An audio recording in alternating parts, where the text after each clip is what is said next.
Good morning students, SNG institute में फिर से आपका स्वागत है। तो देखो, हमने पिछली क्लास में पहला उदाहरण कर लिया था, दूसरा और तीसरा उदाहरण कर लिया था। ये सारे पिछली वाली क्लास में कर लिया था।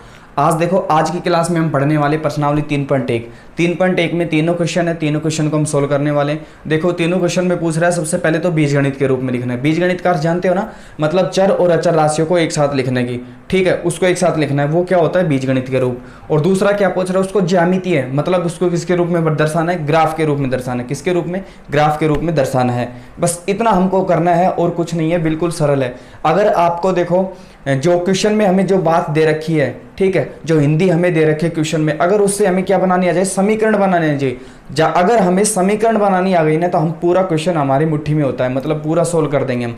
जिससे क्या बनाने का, अगर समीकरण बन गई तो मतलब ज्यामितीय रूप में तो लिख ही दिया उसको, सॉरी बीजगणित रूप में तो लिख ही दिया। अब क्या करना है, बस उससे एक्स वाई के मान निकालने और क्या करना है, ग्राफ के रूप में दर्शाना है। तो देखो, सबसे पहले क्वेश्चन मैं आपको बोल के दिखाता हूँ किताब में से। तो देखो, सबसे पहला क्वेश्चन हमारा है, देखो, आफताब अपनी पुत्री से कहता है 7 वर्ष पूर्व मैं तुमसे 7 गुनी आयु का था। आफताब है कोई नाम का व्यक्ति है, अपनी पुत्री से कहता है कि 7 वर्ष पूर्व मैं तुमसे 7 गुनी आयु का था। अब से 3 वर्ष बाद मैं तुमसे केवल 3 गुनी आयु का रह जाऊंगा, ठीक है। और आगे क्या कह रहे हैं, इस स्थिति में बीजगणित एवं ग्राफीय रूप में व्यक्त कीजिए। तो ऐसे जो भी एज के क्वेश्चन है ना, आयु वाले क्वेश्चन, इसमें देखो एक सीधा सा तरीका लगाते हैं आपको। देखो, अगर अपन माना लिखेंगे और ऐसे इसमें 7 वर्ष पूर्व 3 वर्ष बाद ऐसा करेंगे तो थोड़ा बड़ा हो जाएगा, आपको थोड़ा समझ में भी नहीं आएगा। तो हम देखो, इसको सबसे पहले क्या करेंगे, इसको देखो, क्वेश्चन नंबर हमारा कौन सा है, क्वेश्चन नंबर हमारा 1 है, ठीक है। अब देखो, इसको एज वाले के लिए, आयु वाले के लिए सबसे पहले क्या करते हैं, देखो एक छोटा सा कॉलम बनाते हैं। उसमें समझने की बात क्या है, देखो कुछ भी कठिन नहीं है, सरल है। देखो यहाँ पे तो क्या लिख लेंगे अपन, आफताब, क्या लिख लेंगे, आफताब की बात हो रही है तो आफताब, और यहाँ पे क्या लिख लेंगे, उसकी पुत्री है ना, साथ में उसकी पुत्री है, ठीक है, दोनों की बात हो रही है, आफताब और उसकी पुत्री की बात हो रही है। अब यहाँ पे देखो, सबसे बड़ी बात तो क्या है, यहाँ पे क्या करना है अपने को, क्या कह रहा है पहले तो वो, सबसे पहले क्या कह रहा है कि इसकी, देखो अपने को ये उसकी वर्तमान आयु नहीं पता ना, वो तो कह रहा है कि 7 साल पहले 7 गुनी आयु का था पुत्री से, अब से 3 वर्ष बाद पुत्री से 3 गुनी आयु का हो जाएगा। लेकिन करना क्या है, देखो हमें तो वर्तमान आयु नहीं पता। क्यों नहीं पता, देखो 7 वर्ष पूर्व 7 वर्ष आयु का था। अब हमें क्या पता कि आज की उसकी वर्तमान आयु पता लगेगा, तभी तो हम 7 वर्ष पूर्व जाएंगे। जैसे आज मान लो अब तब 30 साल का है, तो 7 साल पहले की बात कर रहा है, तो मतलब 30 में से 7 घटा देंगे, 23, मतलब 23 साल का था जब की बात कर रहा है। तो ऐसा अगर हमें वर्तमान आयु ही नहीं पता रहेगा तो हम कैसे करेंगे। वर्तमान आयु हमें दे नहीं रखा, तो इसका मतलब क्या मानेंगे, हम वर्तमान आयु को x मान लेंगे, ठीक है। देखो, आफताब की वर्तमान आयु नहीं पता, तो यहाँ पे तो क्या है, वर्तमान आयु, क्या है, वर्तमान आयु। अब वर्तमान आयु नहीं पता तो क्या करेंगे, इसको मान रहे हैं ना, तो क्या लिखोगे, माना वर्तमान आयु, ठीक है, दोनों की। तो देखो, आफताब की तो क्या मान ले हम, x मान ले, और पुत्री की क्या मान ले, y मान ले, इतना मान लिया। अब यहाँ पे देखो क्या कह रहा है, 7 साल पहले, 7 वर्ष पूर्व की बात कर रहे हैं ना, तो किसकी बात कर रहा है, 7 वर्ष पूर्व की, किसकी, 7 वर्ष पूर्व की बात कर रहा है, 7 वर्ष पूर्व की बात कर रहा है। तो देखो 7 साल पहले, मान लो आफताब आज कितने साल का है, 30 साल का है, तो 7 साल पहले 30 माइनस 7 23 साल का होगा ना। तो इसका मतलब क्या हुआ, आज मान लो उसकी वर्तमान की आयु कितनी है, x है, तो 7 साल पहले कितनी होगी, x माइनस 7 होगी, ठीक है। अब देखो पुत्री की ऐसे ही, आज मान लो पुत्री कितने साल की है, 20 साल की है, तो 7 साल पहले की बात कर रहे हैं, तो मतलब 20 माइनस 7 मतलब 13 साल की। तो जैसे आज पुत्री की आयु कितनी है, y वर्ष है, तो 7 साल पहले मतलब y माइनस में 7। इतना आपको समझ में आया। अब वैसे देखो, 7 वर्ष पूर्व की बात कर रहे हैं, तो किसकी बात कर रहे हैं, 3 वर्ष बाद की, कितने वर्ष के बाद की, 3 वर्ष बाद की। तो 3 वर्ष बाद की बात कर रहे हैं, तो देखो इसके लिए क्या करेंगे अपन, अगर 3 वर्ष बाद की बात कर रहे हैं तो पहले बताओ, अब जैसे आफताब कितने साल का है, आज 30 साल का है, तो 3 वर्ष बाद कितने हो जाएगा, मतलब 3 साल बाद कितने हो जाएगा, 30 प्लस 3 मतलब 33 साल का हो जाएगा। तो 3 प्लस 3 हमने 33, देखो आज की वर्तमान आयु में जोड़ा है ना 3 साल, तो इसका मतलब उसकी वर्तमान आयु मान लो आज x है, तो 3 साल बाद x प्लस में 3, ठीक है। अब यहाँ पे देखो, अब देखो मान लो उसकी बेटी है, जो क्या है उसकी पुत्री, आज मान लो कितने साल की है, वो 20 साल की है, तो 3 साल बाद 20 प्लस 3 मतलब 23 साल की। अगर मान लो उसकी आयु कितनी है हमें पता नहीं है, तो y दे रखी है, तो y माना है हमने, तो y आज वर्तमान आयु y है, तो 3 साल बाद y प्लस में 3। इतना आपको करना है और कुछ नहीं करना है। अगर ये आपने समझ लिया ना, तो अब देखो आपके लिए बिल्कुल सरल हो जाएगा। देखो हमने ये मान लिया, इतना मानने के बाद में अपन क्या करेंगे, प्रश्नानुसार जो हमने प्रश्न में दे रखा है ना, जो अब कह रहा है बात, अब उसको लिखते हैं। देखो प्रश्नानुसार सबसे पहले बात तो क्या कह रहा है, देखो ये क्या कह रहा है, आफताब अपनी पुत्री से 7 साल पहले मैं तुमसे 7 गुनी आयु का था। तो 7 साल पहले किसकी उम्र लिखेंगे, पहले तो किसकी, आफ्ताब की। तो 7 साल पहले कितनी थी, x माइनस 7 थी ना। अब दूसरी बात क्या कह रहा है, 7 साल पहले पुत्री से क्या कह रहा है कि पुत्री भी तो 7 साल पहले जाएगी ना, तो पुत्री की आयु भी 7 साल पहले की लिखो, y माइनस में 7। अब देखो यहाँ पे क्या कह रहा है, ये 7 साल पहले आफ्ताब की आयु है, ये 7 साल पहले उसकी पुत्री की आयु। अब क्या कह रहा है, देखो 7 साल पहले मैं तुमसे 7 गुनी आयु का था, तो बताओ 7 गुणा किससे होगा, आफ्ताब की उम्र होगी या पुत्री की उम्र से होगा। तो बताओ, ध्यान रखना पुत्री की उम्र से होगा। 7 गुणा किससे होगा, पुत्री की उम्र से। क्यों होगा, देखो ये कह रहा है कि 7 साल पहले मैं तुमसे 7 गुनी आयु का था, तो 7 गुनी आयु का मतलब पुत्री को 7 गुना बढ़ना पड़ेगा, तभी तो इसके बराबर होगा ना। तो मतलब किससे गुना होगा, ये पुत्री से कितना गुना हो गया, 7 गुना हो गया। और इसको क्या करेंगे, बराबर। पुत्री 7 गुनी आयु की रहेगी, 7 साल पहले की बात हो रही है। 7 साल पहले तो x माइनस 7 और y माइनस 7 दोनों 7 साल पहले चले गई। अब क्या कह रहा है कि मैं तुमसे उस टाइम पे कितना था, 7 गुनी आयु का था, तो मतलब पुत्री को 7 गुना होना पड़ेगा पिता की उम्र के बराबर के लिए। इतना बात में समझ में आ गई। तो ये हमारी कौन सी हो गई, देखो पहली समीकरण हो गई। कौन सी हो गई, पहली समीकरण। इसको थोड़ा हल कर लो यहीं पे, ठीक है, इसको हल कर लो यहीं की यहीं पे। तो इसको हल करेंगे तो देखो आगे क्या लिखोगे, x माइनस 7 लिख दिया मैंने, x माइनस 7 बराबर में 7 को किससे गुणा करेंगे, y से। तो कितना आएगा, देखो 7y, कितना आया 7y, फिर माइनस का चिन्ह है तो माइनस 7 गुणा में 7 कितना हो गया 49।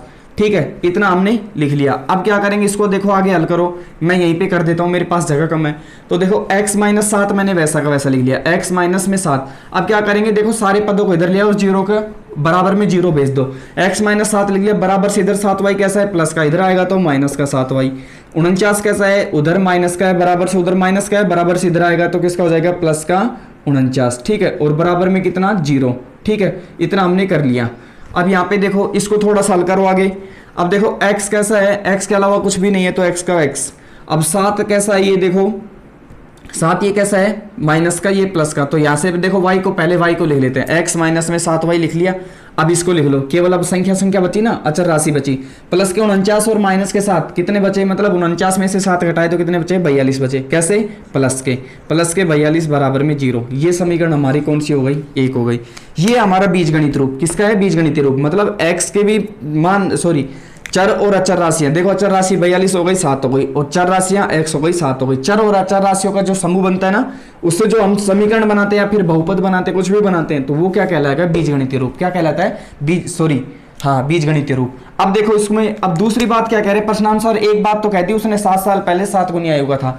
अब क्या कह रहे हैं, प्रश्नानुसार 1 लिख दिया हमने। दूसरी शर्त क्या कह रहा है, ये दूसरी शर्त क्या कह रहा है कि 3 साल बाद, आज से 3 साल बाद क्या कह रहा है, मैं तुमसे केवल 3 गुनी आयु का रह जाऊंगा। तो 3 साल बाद की बात कर रहे हैं, तो आप बताओ 3 साल बाद कितना रहेगा। यहाँ पे क्या लिख दिया हमने, देखो 3 साल बाद आफ्ताब कितनी उम्र का हो जाएगा, x प्लस में 3। कितनी उम्र का रहेगा, x प्लस में 3। और पुत्री कितनी रहेगी 3 साल बाद में, y प्लस में 3। अब यहाँ पे देखो वापस से एक शर्त आ गई, क्या, किसको गुणा करें कि 3 गुना आयु का रह जाएगा। 3 गुना आयु का होने के लिए बताओ पुत्री को कितने से गुणा होना पड़ेगा, पुत्री को 3 से गुणा होना पड़ेगा, तभी तो ये पिता की आयु के बराबर होगी ना।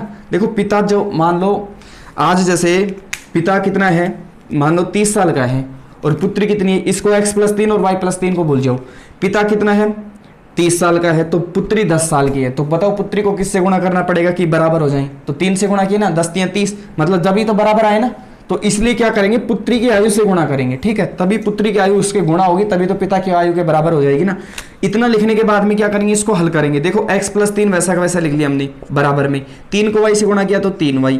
अब देखो 3 और 3 को गुणा किया तो 3 3 9, इतना हो गया। अब इसको आगे हल करो, देखो x प्लस 3 मैंने वैसा का वैसा लिख लिया। अब सारे पद को बराबर से इधर ले आओ, बराबर के उधर 0 रख दो, तो बराबर से इधर 3y कैसा है, प्लस का, तो क्या हो जाएगा 3y माइनस का हो जाएगा। 9 कैसा है, प्लस का है, तो कैसा हो जाएगा, माइनस का, बराबर में 0। अब यहाँ पे आगे देखो x वैसा का वैसा लिख लिया मैंने, और फिर माइनस मैंने 3y वैसा का वैसा लिख लिया, माइनस 3y वैसा का वैसा लिख लिया। ठीक है, अब क्या बचा, देखो प्लस के 3 और माइनस के 9 कितने बचे, माइनस के 6 बराबर में 0। ठीक है, ये हमारी समीकरण नंबर हो गई 2। कौन सी हो गई, समीकरण नंबर 2। अब हम इन दोनों समीकरणों से क्या करना है, हमें सारणी ज्ञात करनी है। क्या करनी है, सारणी ज्ञात करनी है। तो मैं सारणी देखो यहाँ पे लिख देता हूँ, कहाँ पे, यहाँ पे बना देता हूँ, देखो सारणी। ठीक है, हम देखो सारणी समीकरण 1 से लिखो। पहले तो क्या लिखोगे, समीकरण 1 से। तो समीकरण 1 से देखो हमने सारणी बना दी। क्या बनाएंगे, सारणी बनाएंगे सबसे पहले। तो ये x का मान, ये y का मान, ठीक है। और देखो कम से कम कितने मान लेने हैं हमारे, हमें 2 मान लेने हैं, 2 मान से भी हमारा काम चल जाएगा, लेकिन हम 3 इसलिए लेते हैं, हमें 3 में ये पता कन्फर्म पता लग जाएगा कि हमारी रेखा जो आएगी ना सीधी आनी चाहिए। 2 बिंदुओं में तो कैसे भी आ सकती है, दोनों को मिलाएंगे सीधी रहेगी, लेकिन तीसरा बिंदु से हमें पता लग जाएगा कि हमारा आंसर सही है कि नहीं। आपको मैं यही कहूंगा कि आप 3 लिया करो, 3 मान लिया करो, ठीक है। वैसे 2 से भी काम चल जाएगा, किताब में न्यूनतम मान 2 ही है हमारा, लेकिन हम 3 लेते हैं, ठीक है।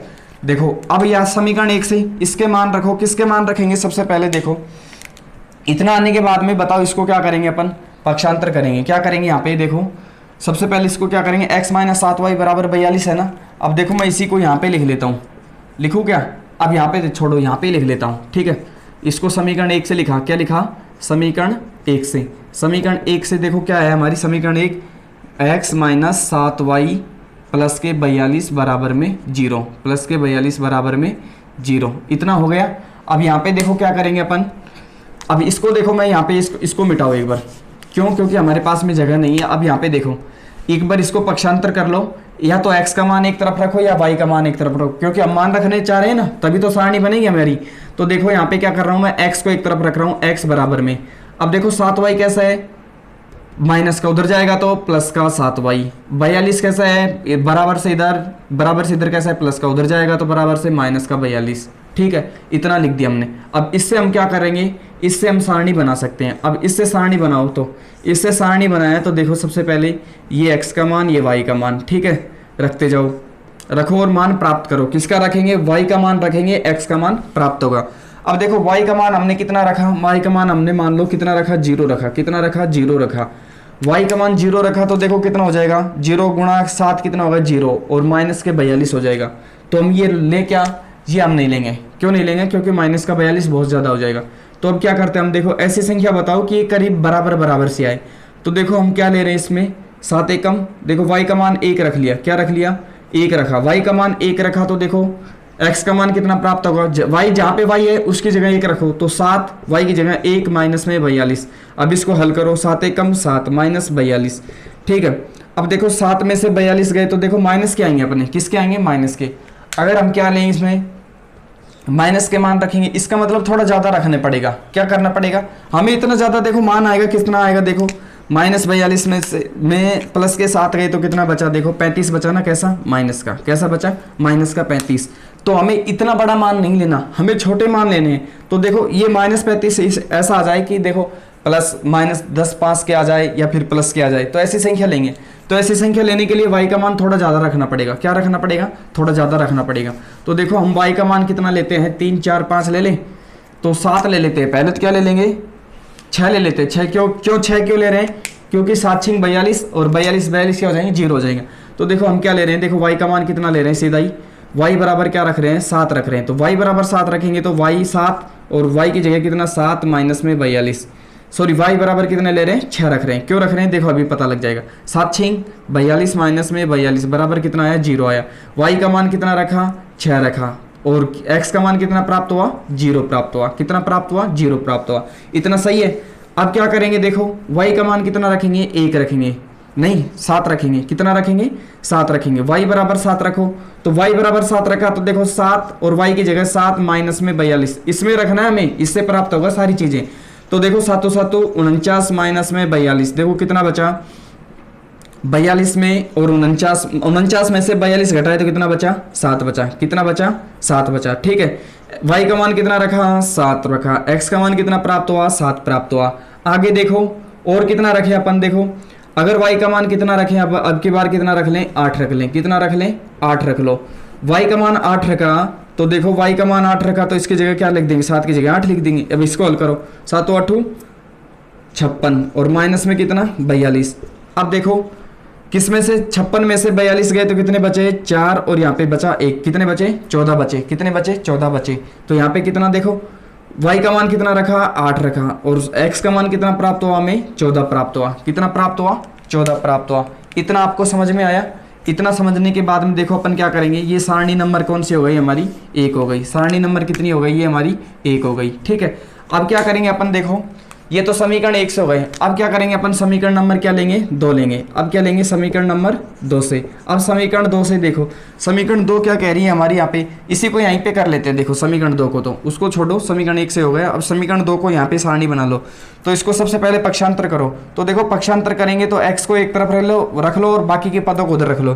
तो x बराबर क्या लिखा मैंने, देखो 3y कैसा है, इधर बराबर से इधर माइनस का उधर जाएगा तो प्लस का, और 6 कैसा है, इधर माइनस का उधर जाएगा तो प्लस का, इतना आया। अब इसमें मान रख दो और सारणी यहाँ पे हमारी क्या हो जाएगी, तैयार हो जाएगी। ठीक है, आप चाहो तो यहाँ पे भी लिख लो, यहीं पे लिख लो। ठीक है, ये हमारी सारणी 2 हो गई।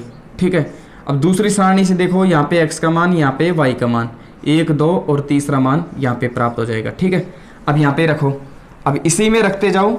देखो इसका मान है ना, इसका मान इसमें रखना है और इसमें रखना है। किसका, देखो मैं यहाँ पे लिख देता हूँ, x बराबर में क्या, 3y प्लस में 6, ये बात है ना हमारी, इसमें रखते जाओ। ठीक है, अब इसमें रखेंगे तो देखो क्या होगा, x का मान, y का मान कितना रखें, y का मान हम 0 रखते हैं तो x का मान 6 प्राप्त होगा। देखो कैसे, y का मान 0 रखो, इसमें रखना है, इसमें रखो, y का मान 0 रखा, 3 y की जगह 0 प्लस में 6, तो 3 गुणा 0 कितने होते हैं, 0 और प्लस 6 मतलब 6। y का मान कितना रखा, 0, x का मान कितना प्राप्त हुआ, 6 प्राप्त हुआ। अब कितना रखें, y का मान 1 रखें, y का मान 1 रखा तो 3 एकम 3, y का मान 1 रखा 3 एकम 3, और 3 और 6 कितने होते हैं, 9 होते हैं। कितने होते हैं, 9 होते हैं। अब आगे क्या करें, देखो y का मान कितना रख लें, 2 रखें, y का मान 2 रखा तो 3 दूनी 6 दूनी 12 हो जाएंगे। कितने हो जाएंगे, 12 हो जाएंगे। तो y का मान कितना रख लो, 2, तो 2 को 3 से गुणा किया तो 2 3 6, और 6 और 6 कितने हो गए, 12 हो गए। कितने हो गए, 12 हो गए। ये सारणी नंबर कौन सी हो गई हमारे पास में, 2 हो गई। ये सारणी नंबर कौन सी हो गई, 2 हो गई। ठीक है, अब एक सारणी ये प्राप्त हो गई, दूसरी सारणी ये प्राप्त हो गई। अब हमें क्या बनानी है, ग्राफ बनाना है। क्या बनाना है, ग्राफ बनाना है। इधर y अक्ष और इधर कौन सा, x अक्ष। जो आपकी जो ग्राफ है ना, ग्राफ पेपर में आपको ध्यान से रखना है। जैसे मैं फिर बता रहा हूँ आपको, जैसे ऐसे खाने होते हैं हमारे, ठीक है, ऐसे 2 लाइनें होती हैं, इधर भी 2 लाइनें होती हैं। अब इनके बीच में देखो एक हल्की सी लाइन, ये तो 5 बिंदु पे होती है, और इधर ही एक हल्की ये होती है। ठीक है, इनके बीच में क्या होती है, 1 2 3 4, देखो 5 खाने होते हैं ऐसे, 1 2 3 4। ठीक है, और उसके बाद में देखो ऐसे 10 लाइनें होती है। टोटल कितनी लाइनें होती हैं, 10 लाइनें होती हैं। ठीक है, ऐसे होती हैं। और उसके बाद में देखो इधर भी क्या होती हैं, ऐसी मुख्य लाइन पे देखो, इनको बोलते हैं मुख्य लाइन, जो गहरी होती है ना, इनको। अब ऐसे इसमें कितने खाने होते हैं, 10 खाने होते हैं। कितने खाने होते हैं, 10 खाने होते हैं। इतना देखो हमारा जो ये ग्राफ है ना, इसमें हमें कौन सी लेनी है, ये मुख्य लाइन है ना, इनको इन पे लगानी है। क्या करनी है, इन पे तो y अक्ष बन जाएगा, और जो ये वाली है ना, इस पे क्या बन जाएगा, x अक्ष बन जाएगा। आप ग्राफ के बीच में से रख लेना। ठीक है, तो देखो ग्राफ यहाँ पे आएगा नहीं, मैं इसको मिटा रहा हूँ। आप चाहो तो एक बार नोट कर लो, फिर मैं इसको मिटा रहा हूँ। ठीक है, तो देखो सबसे पहले हम क्या करेंगे, इधर एक लाइन खींचेंगे ऐसे, और इधर एक लाइन खींचेंगे। ठीक है, तो ये कौन सा अक्ष है, ये x अक्ष है। ये कौन सा है, x डैश अक्ष है। और ये कौन सा है, y अक्ष है। और ये कौन सा है, y डैश अक्ष है। इतना हमें समझ में आया।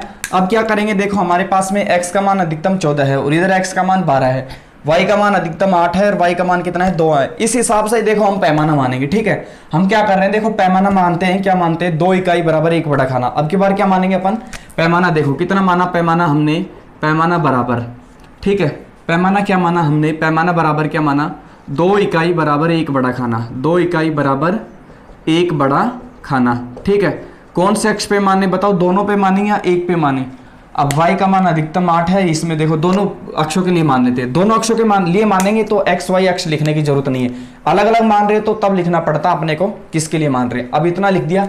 अब देखो 2 इकाई बराबर 1 बड़ा खाना, मतलब 1 बड़ा खाने में कितना, 2, मतलब एक जो खाना है ना, इसमें कितना आएगा, सीधा 2 आएगा। कितना आएगा, 2 आएगा। ये 2 आ गया। इधर क्या आएगा, यहाँ पे मूल बिंदु है ना, मूल बिंदु को किससे लिखते हैं बताओ, इसको लिखते हैं ओ से। किससे लिखते हैं, ओ से। इसके निर्देशांक 0 0 कितने होते हैं, 0 0। ठीक है, ये 2 हो गया। यहाँ पे कितना हो गया, 4 हो गया। यहाँ पे कितना हो गया, 6 हो गया। यहाँ पे कितना हो गया, 8 हो गया। यहाँ पे कितना हो गया, 10 हो गया। यहाँ पे 12, यहाँ पे 14। ठीक है, इतना लिख दिया। अब यहाँ पे देखो ये भी किसके, y के प्लस के होते हैं ना, 1 2 3 4 5 6। लेकिन हम तो क्या मान रहे हैं, 2 इकाई मान रहे हैं ना 1 बड़ा खाने के लिए। तो क्या आएगा, 2 फिर 4 फिर 6 8 फिर 10 फिर 12। 3 इकाई मानते तो 3 6 9 ऐसे आता। ठीक है, 12 15 फिर ऐसे आता। तो देखो 1 इकाई मानते तो 1 2 3 4 5 6। ठीक है, क्यों मान रहे हैं, क्योंकि देखो हमारे पास में x का मान 14 आ रहा है, 12 आ रहा है, इधर y का मान 8 आ रहा है, इधर y का मान तो यहाँ पे खैर कम आ रहा है। इसलिए मान रहे अपन। यहाँ पे क्या लिखोगे, देखो माइनस के कोई मान नहीं है तो 1 2 लिख के छोड़ दो। यहाँ पे माइनस कितना 2 आएगा सीधा ही, फिर माइनस कितना आएगा 4 आएगा, फिर माइनस 6, इतना छोड़ दो। यहाँ पे देखो कितना आएगा -2, फिर यहाँ पे -4, यहाँ पे -6, -8 और फिर -10, इसको छोड़ दो। ठीक है, क्योंकि हमारे पास में माइनस के कोई भी मान नहीं है, हमें इतना दिखने की जरूरत नहीं है। अब यहाँ पे देखो सबसे पहले देखो इस सारणी को एक को लेके आओ। x का मान 0, y का मान 6, x का मान 0 और y का मान 6 किस पे होता है, x का मान 0 होता है y अक्ष पे, और y का मान 0 किस पे होता है, x अक्ष पे। ठीक है, या मतलब x का मान 0 तो यहाँ पे हो गया और y का मान 6 यहाँ पे हो गया। ठीक है, तो ये कितना है 0 और 6। उसके बाद में क्या कह रहे हैं, x का मान 7 और y का मान 7। x का मान 7 मतलब प्लस का 7, 6 और 8 के बीच में आएगा ना 7, ये वाला हो गया। और किसका, y का मान भी कितना 7, 6 और 8 के बीच में आएगा ना, तो ये हो गया। ठीक है, कितना हो गया, ये हो गया, देखो प्लस के 7 और इसके भी 7। ठीक है, ये हमारा हो गया x का मान 7 और y का मान 7। बिल्कुल सही है क्या, तो देखो ये बिल्कुल मुझे लग रहा है सही है। ठीक है, तो ये कितना हो गया 7 और 7 हो गया। अब उसके बाद में क्या कह रहा है, इसको ऐसे कर देंगे। ठीक है, अब क्या कह रहा है उसके बाद में, x का मान 14 और y का मान 8। x का मान 14 ये वाला कह रहा है और y का मान कितना 8, तो x का मान 14 x की सीध में लिखेंगे और y का मान कितना 14 तो इसको लिखेंगे, सॉरी x का मान तो 14 है, कितना है 14 है, और y का मान कितना है 8 है। ठीक है, तो इसको ये लिखेंगे x का मान 14 और y का मान 8, पहले x का मान फिर y का मान, इतना लिख दिया हमने। अब क्या करेंगे, इसको बिल्कुल मिलाएंगे। ठीक है, इसको मिला लिया हमने, क्या करेंगे मिलाएंगे, ऐसे मिलेगा, इसको एक रेखा से लिख देंगे। क्या करेंगे, इसको रेखा से कर देंगे, ऐसे मिला दिया रेखा। ठीक है, अब जो ये रेखा बनी है ना, ये रेखा बनी है कौन सी सारणी समीकरण से बनी है, देखो हम जो हमारी पहली समीकरण थी ना उससे, आप लिख देना मैंने मिटा दी है। अब दूसरी देखो, दूसरी सारणी क्या कह रही है, x का मान 6 y का मान 0, x का मान 6 ये रहा और y का मान 0। देखो अभी तो क्या आया था, x का मान 0 और y का मान 6, मतलब x का मान 0 किस पे, y अक्ष पे। अब की बार क्या आ रहा है, देखो x का मान 6 और y का मान 0, मतलब y का मान 0 किस पे होता है, y अक्ष पे। तो ये ध्यान रखना है, x का मान 6 y का मान 0, ये आ गया हमारा 0 और 6 आ गया। ठीक है, सॉरी x का मान 6 है और y का मान 0, पहले x का मान आता है फिर y का मान आता है। अब क्या कह रहे हैं, x का मान 9 और y का मान 1। x का मान 9 कहाँ पे आएगा, x का मान 9 आएगा 8 और 10 के बीच में, यहाँ पे हो गया 9। और क्या कह रहे हैं, y का मान कितना 1, प्लस का 1 है ना, तो प्लस का 1 इसकी बात हो रही है। 1 कहाँ पे आएगा, 0 और 2 के बीच में 1 आएगा ना, तो यहाँ पे मतलब इसकी बात हो रही है ना, इस बिंदु की बात हो रही है। किस बिंदु की बात हो रही है, इस बिंदु की बात हो रही है। ये क्या हो गया, x का मान 9 और y का मान 1 हो गया। ठीक है, और क्या कह रहे हैं लास्ट में, ये क्या कह रहा है कि x का मान 12 और y का मान 2। x का मान तो 12 हो गया और y का मान कितना हो गया, 2 हो गया। तो ये वाला बात कर रहे हैं ना, तो देखो x का मान तो 2 हो गया, 12 हो गया और y का मान 2 हो गया। ठीक है, इसको लिख दिया हमने, x का मान तो 12 और y का मान 2 हो गया। अब क्या करेंगे, इसको मिला देंगे। क्या करेंगे, इसको मिला देंगे। देखो हमने क्या किया, इसको मिला दिया, क्या कर दिया, मिला दिया। ठीक है, ये हमारी दूसरी सारणी हो गई, सॉरी दूसरी रेखा हो गई। अब ये जो रेखा बनी है किससे बनी है, जो दूसरी समीकरण लिखी थी ना हमने, पहली और दूसरी, आपको लिख देना मैंने मिटा दी। देखो यहाँ पे पहली समीकरण थी और यहाँ पे कौन सी थी, दूसरी समीकरण थी। अब इससे बन गई, ये क्या है हमारी ग्राफ के रूप में है, किसके रूप में है, ग्राफ के रूप में है। ठीक है, और देखो ये आगे जाके कहीं ना कहीं काटेगी। ये इसने ये नहीं पूछा कि हाफ्ताब और उसकी पुत्री की वर्तमान आयु बताओ, लेकिन हम इससे भी बता सकते हैं। देखो कहीं ना कहीं जाके काटेगी, क्योंकि ये समांतर तो है नहीं, क्योंकि देखो ये इस तरफ मिलेंगी कभी ना कभी, तो कहीं पे जाके काटेंगी, वहां पे हमें पता लग जाएगा एक्स और वाई का मान। वो इतना नहीं पूछ रहा। ठीक है, अगर वहां पे अगर पूछता तो ये पहले क्वेश्चन में सही सेट करके देता है, कहीं पे यहीं लगभग यहीं पे काटती है और यहीं पे हम बता देते। ठीक है, तो अब क्या करना है हमें, इस सारणी जो ये बनी है ना हमारी, जो ये किरण बनी है, इसको जो पहली सारणी समीकरण आई थी उसके पास में यहाँ पे लिख देना, और दूसरी जो ये दूसरी समीकरण से बनी है तो उसको यहाँ पे लिख देना। ठीक है, आपको इतना करना है और कुछ नहीं करना है। ये हमारा क्या है, ज्यामितीय रूप। क्या है, ज्यामितीय रूप, या इसको बोले ग्राफ का रूप। ठीक है, पैमाना आपको लिखना है 1 नंबर का, आपका पैमाना लिखने का नंबर है। ठीक है, आपको ये समझना है पूरा। हमने जो पहले लिखा था वो बीजगणितीय रूप था, अब ये क्या है हमारा ज्यामितीय रूप या ग्राफीय रूप। आपको मैं समझता हूँ, आपको जितना हो सके मैं आपसे यही उम्मीद करता हूँ कि आपको समझ में आया होगा। ठीक है, नहीं भी आ रहा है तो आप मुझे नीचे कमेंट कर सकते हैं, और आपको अपना भी थोड़ा अपने आप को सुधार करना है। क्यों, क्योंकि आपके देखो आपको पढ़ना है, आपको अच्छे नंबर लाने हैं और आपको मेहनत कड़ी करनी है। ठीक है, ताकि आपका रिजल्ट अच्छा आए। तो आप इसको एक बार नोट कर सकते हो, और मैं अभी इसके बाद में अपन दूसरा क्वेश्चन कर रहे हैं।